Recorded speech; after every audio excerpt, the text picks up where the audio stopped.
So yeah, guys, I'm just having a thinking moment. This video I'll just be looking at my reflection because I'm currently at work, guys. I can't be looking in weird areas.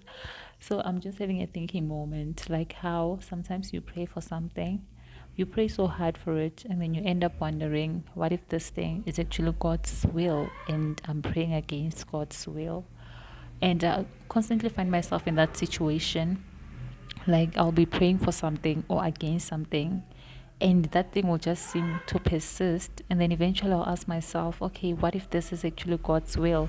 But then at the same time, I don't want to accept that thing, so I'll just keep praying against that thing until I even start making, crazy faith prayers. That prayer that if God answers this one, you'll even laugh before you celebrate. You'll just laugh because it's just like a crazy prayer, like a crazy faith prayer.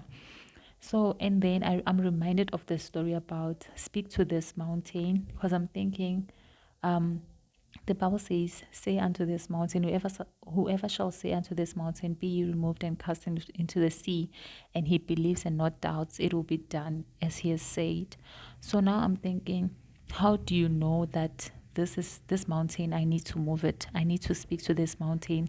And how do you know if that mountain is actually at the right place during that season of your life, or at that point in your life? How do you know that, okay, this mountain, I'm not supposed to be praying against this mountain, God placed it here for a reason? And also, how do you know that, okay, this mountain, I really need to move it by faith, I need to speak, I need to pray, I need to move this mountain? Like, where do you draw that line? And I'm holding this thing next to my mouth just so I'm not shouting in the office. So, like, how do you know that I need to move this mountain? And how do you know that, okay, I need to accept this mountain? And then I was reminded again of Jesus when he cursed a fig tree, because he went to a fig tree looking for fruits, I think. And then when he got there, the tree didn't have fruits. And if you look at that story, he actually cursed that tree.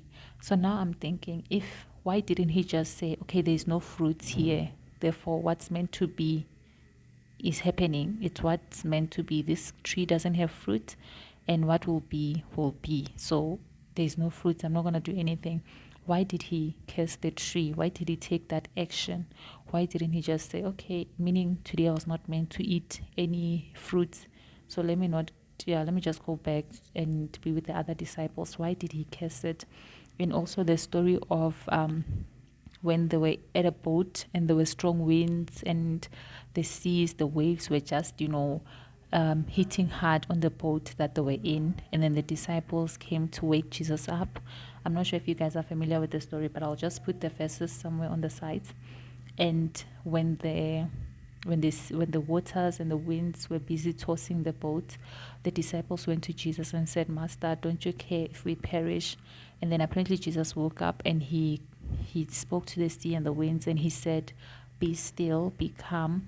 So now I'm thinking, why didn't Jesus say, okay, what's meant to be will be, I'm not going to do anything, maybe today's our day to die? Why didn't he just be that way? Why wasn't Jesus that way? So, like, now I'm questioning myself to say, why didn't Jesus say, what's meant to be will be, guys? We can't fight the storm, we can't fight the waves. God made these things, so let's just lie down, today's our day. Why did he find it in himself? Why did he calm the storm and the seas? Why did he say, peace, be still, instead of letting them be? So this sort of shows me that, you know what, sometimes, yes, I question myself. I'm not sure. Should I fight this mountain or not? Should I move this mountain or not? Should I tell the seas to be still or let them be? But looking at Jesus, he never let things be. Like, he challenged everything.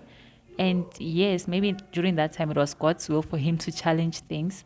But I feel like when we're walking by faith, you just need to take the step. Like, if you don't like something, take action, pray that crazy prayer, be stubborn, move those mountains. And if they are not meant to be and you have moved them, and if you're not meant to move them and you move them, I'm sure God will place it again.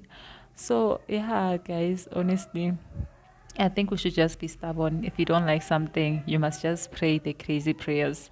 So that's my conclusion on this matter. So yeah, what are your thoughts if you have been in a similar situation?